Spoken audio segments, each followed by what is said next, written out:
Hoje falaremos sobre o caso Severa Romana, que foi mais um caso de feminicídio ocorrido em Belém, no estado do Pará, no Brasil, no ano de 1900. Este caso foi a indicação de uma querida inscrita, a Ivani. Obrigada, Ivani, pela indicação e um grande beijo a você e a sua mãe, a dona Raimunda. Então, vamos lá para a história de hoje que eu vou contar com todos os detalhes.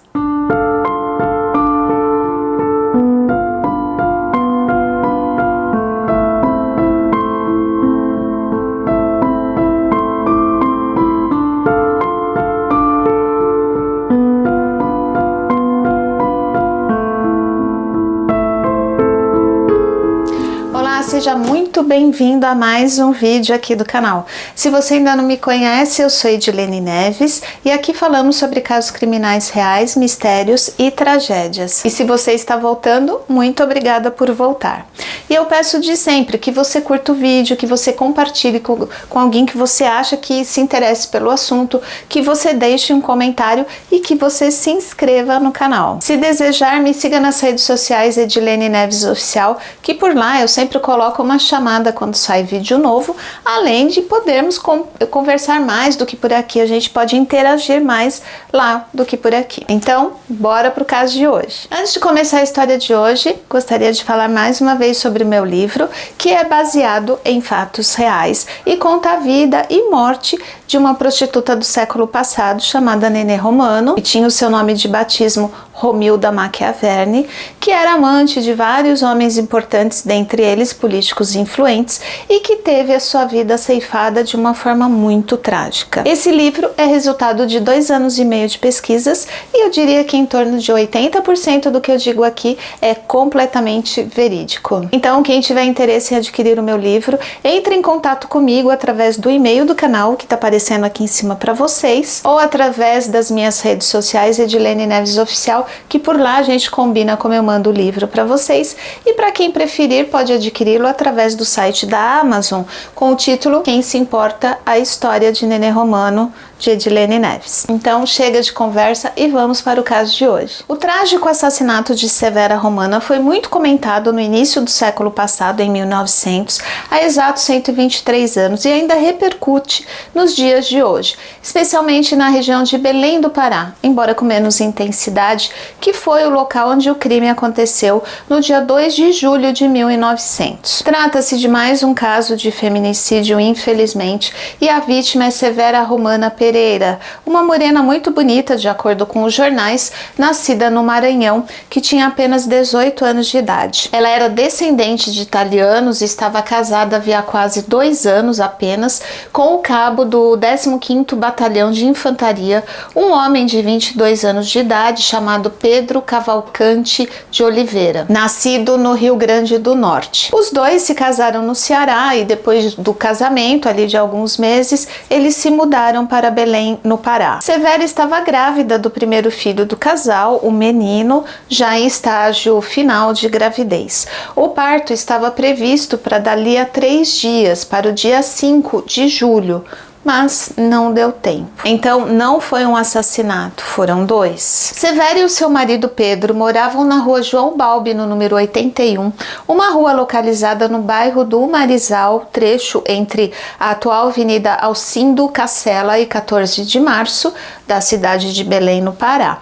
Nas matérias dizem que esse bairro era bem isolado, assim, bem deserto e afastado, era um bairro bem simples e que por ser assim tão afastado e isolado, era um bairro muito perigoso. E lá, de acordo com alguns depoimentos, moravam pessoas que costumavam dar trabalho à polícia, digamos assim. Isso na época, há 123 anos. Hoje eu não sei como está. Só é comentado nas matérias como esse bairro era na época dos fatos que eu tô contando aqui para vocês.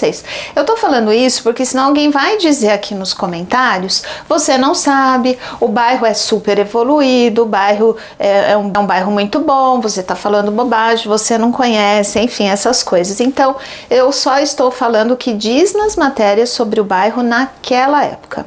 Felizmente as coisas evoluem, né? Que bom, graças a Deus. Eles moravam no barraco modesto e o termo é esse mesmo, barraco, como é dito nas matérias que era como uma pensão, meio cortiço, algo assim, que era dividido em vários cômodos. Esses cômodos eram alugados, na maioria, para nordestinos que fugiam da seca para aquelas terras. Além da Severa e do seu marido Pedro, moravam a dona do barraco, uma senhora viúva que era parteira, chamada Joana Maria Gadelha, uma comadre chamada Silvana e outro cabo do mesmo batalhão que o Pedro, um homem de 39 anos de idade, chamado Antônio Ferreira dos Santos, um cearense, que foi indicação do Pedro, inclusive. Eles trabalhavam juntos no mesmo batalhão. Naquela época, e pela dificuldade financeira, era comum dividirem moradia.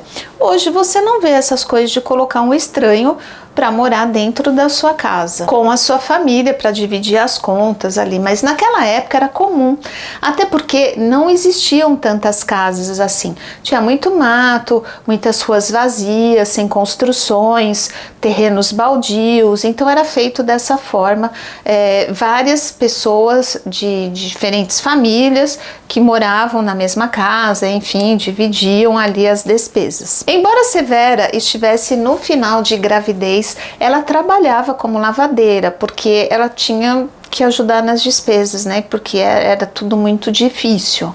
Ela também era responsável por servir as refeições aos moradores da casa e de limpar a cozinha após as refeições. A Severa também cuidava das roupas desse cabo que morava com eles, o Antônio Ferreira dos Santos, já que a família dele, do Antônio, a esposa e os filhos, moravam no Ceará, eles tinham ficado lá. Li que não tinha água encanada na casa, então a Severa saía bem cedo de casa, de madrugada mesmo, tipo 5 horas da manhã, para lavar num riacho, e à noite, quando estava tudo seco, ela ia levar as roupas de casa em casa, e era assim todos os dias, enquanto o marido dela trabalhava lá no batalhão da infantaria. Segundo alguns vizinhos, a Severa era uma esposa de conduta impecável. Ela era uma mulher muito honesta e assim muito séria com as pessoas, até do seu próprio convívio. Ela não era muito de brincar, era uma mulher digna de honestidade e respeito e também muito trabalhadora. Segundo testemunhas, vizinhos e também de acordo com o processo criminal, eu vou deixar no descritivo o link do processo para quem quiser ver. Tudo aconteceu da seguinte forma. Um dia lá, o marido da Severa, o Pedro, ele estava de sentinela no quartel e o cabo Antônio Ferreira dos Santos, que era o outro morador, estava em casa de folga.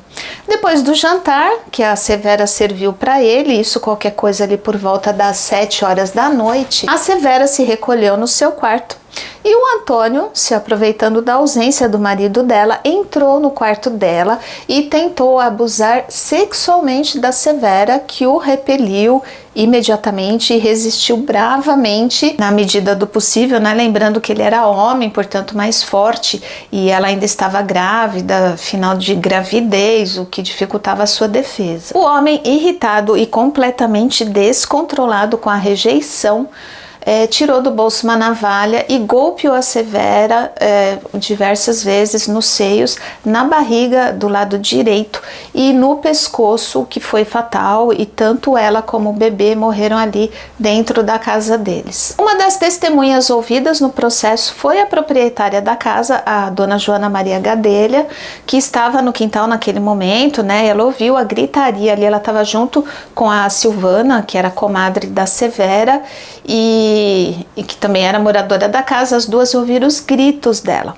As duas correram e quando entraram na casa viram a cena. A Severa caída no chão e o Antônio com as mãos e as roupas ensanguentadas do lado ali ainda da Severa. A dona Joana perguntou o que ele tinha feito e ele, todo irritado, ele respondeu que ela saísse dali, senão ia acontecer o mesmo com ela. E logo em seguida ele saiu assim desnorteado pela rua. Outra testemunha que foi interrogada pela polícia foi o vizinho José do Patrocínio da Costa Santos, que contou à polícia que quando ouviu os gritos da Severa vindos de dentro da casa, ele foi em direção aos gritos para saber o que estava acontecendo e viu o cabo Antônio Ferreira dos Santos sair correndo da casa em direção à Travessa 14 de Março, fugindo mesmo, e que alguns moradores da região que também ouviram ali os gritos da Severa e viram ele correr assim com as roupas e as mãos ensanguentadas, na hora já perceberam o que era, né, e correram atrás dele para tentar pegá-lo, né, porque eles entenderam o que tinha acontecido, o que era aquele sangue todo, né, mas ele conseguiu fugir. O Antônio correu imediatamente para o batalhão que ele trabalhava. Ele passou pelo Pedro, o marido da Severa, que estava fazendo sentinela ali no batalhão. Ele passou tranquilamente e foi até o oficial de estado chamado Alferes Arnaldo Pereira, a quem ele relatou o crime. Imediatamente esse oficial deu voz de prisão ao Antônio e chamou a polícia, e a polícia foi lá e prendeu o Antônio, levou imediatamente para a delegacia. A população ficou indignada e queria a todo custo linchar o cabo Antônio, e essa indignação foi ficando mais forte no decorrer dos dias, porque foi se espalhando, especialmente no dia do julgamento dele, que foi no dia 31 de julho de 1900, onde uma multidão se aglomerou ali na porta do fórum e gritava: "Fora fera fardada!". E quando o assassino chegou ao fórum, levado pela polícia, todos jogaram pedra nele enquanto xingavam ele, né? E ele sempre se apresentava fardado, calmo e com uma expressão arrogante, encarando o povo que xingava ele. Assim, ele encarava as pessoas mesmo, porque ele estava sob a proteção da polícia, né? Então ele se sentia protegido e ele nunca baixou a cabeça, ele encarava as pessoas e nunca se mostrou arrependido. A defesa dele, na tentativa de livrá-lo de uma condenação, o que era pouco provável, fez uso de uma prática que infelizmente ainda hoje é muito usada quando se refere a crimes contra as mulheres, que é difamar a moral da vítima, né? Na tentativa de culpá-la pela própria morte, tipo, ela mereceu? Tipo a Nenê Romano. Mas as testemunhas declararam, todas as testemunhas, que a Severa era um exemplo de virtude, então ele não teve muita chance em sua defesa. Para a época, o modo que a Severa morreu, jovem, principalmente por estar grávida, prestes a dar à luz, né, foi considerado um ato muito cruel e covarde também, o que de fato foi, né? Então o povo queria justiça. O processo criminal correu e em outubro de 1902, 2 anos depois, felizmente o cabo Antônio Ferreira dos Santos recebeu uma pena de 30 anos de prisão pelo assassinato da Severa Romana Pereira. A comoção da população foi tão grande que fizeram uma espécie de vaquinha, uma coleta com o auxílio da imprensa, que saía ali no jornal diariamente, para a construção da sepultura dela no cemitério Santa Isabel. É a sepultura de número 25.672, quadra 284. Para quem morar na região e desejar visitar o local, é esse o endereço certo. Os jornais falaram muito na condição social da Severa e isso contribuiu muito na popularização do caso, já que não era muito comum, né, na época, que uma mulher da classe dela, assim, pobre, naquelas condições precárias, tão difíceis, passando por tantas necessidades e dificuldades, tivesse esses valores de fidelidade e de honrar o casamento, o marido e o lar. Então, por isso, ela se tornou uma espécie de símbolo de fidelidade conjugal, algo assim. E não demorou muito para que a Severa levasse o título de Santa Popular.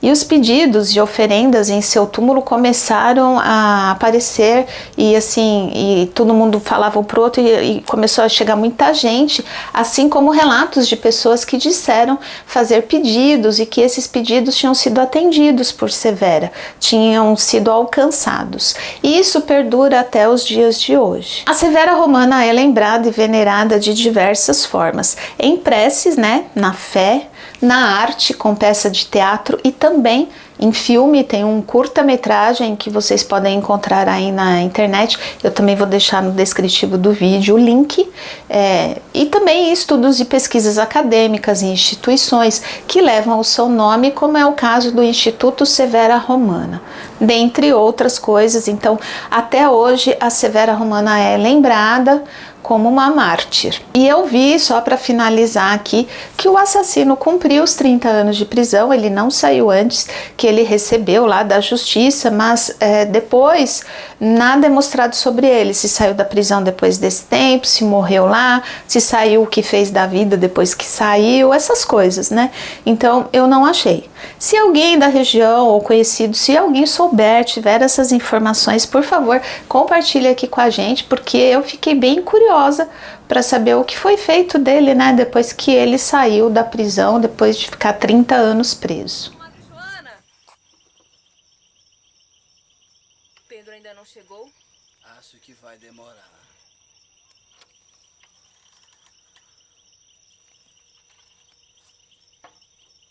E com Madre Joana?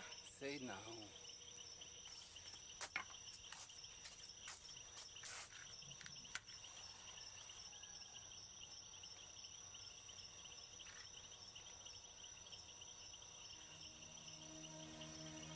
Vamos aproveitar o tempo. Nosso Senhor Jesus Cristo, sai daqui! Severa. Vós-me compreende, não é? Compreender o quê? Quanto mais pirracenta, mais bonita fica. Me respeita, sou uma mulher casada, respeita o meu filho!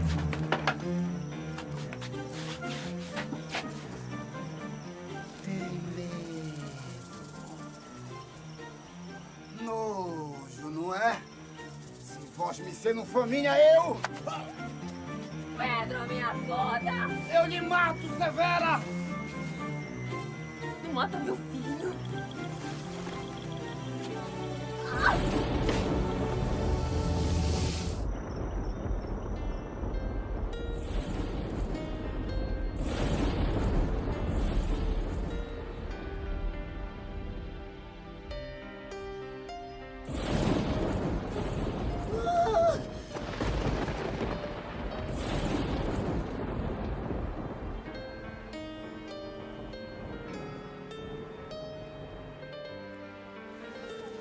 Eu vim aqui e pedi a ela que a Severa Romana me ajudasse a criar meus filhos, E a fé é muito que me desse saúde. Ela faz, promete, realiza e Minha mãe me contou a história dela, que ela foi uma através mártir. dela eu tenho conseguido muitas graças. Todo dia eu rezo por ela. E a minha fé é muito grande nela.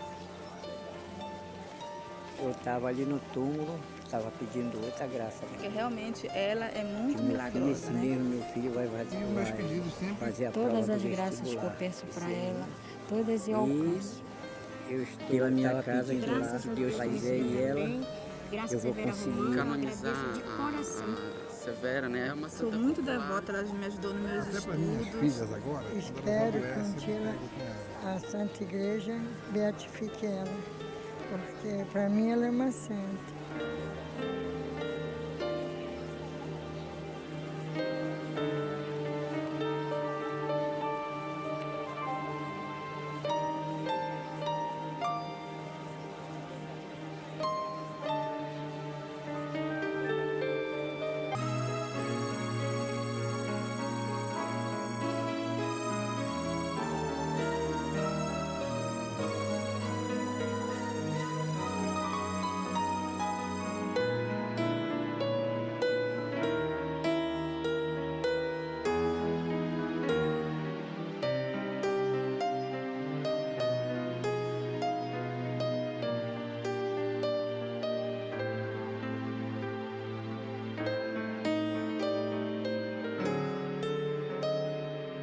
Bom, pessoal, e esse foi o caso de hoje. Espero que vocês tenham gostado do vídeo, da forma como eu contei aqui o caso aqui para vocês. E se gostaram, não se esqueçam de curtir, de comentar, de compartilhar, de ativar o sininho de notificações e de se inscreverem no canal, porque assim vocês me ajudam a divulgar os vídeos do canal e, consequentemente, fazer o canal crescer. E é isso, pessoal. Obrigada por me ouvirem até aqui e até o próximo vídeo. Tchau!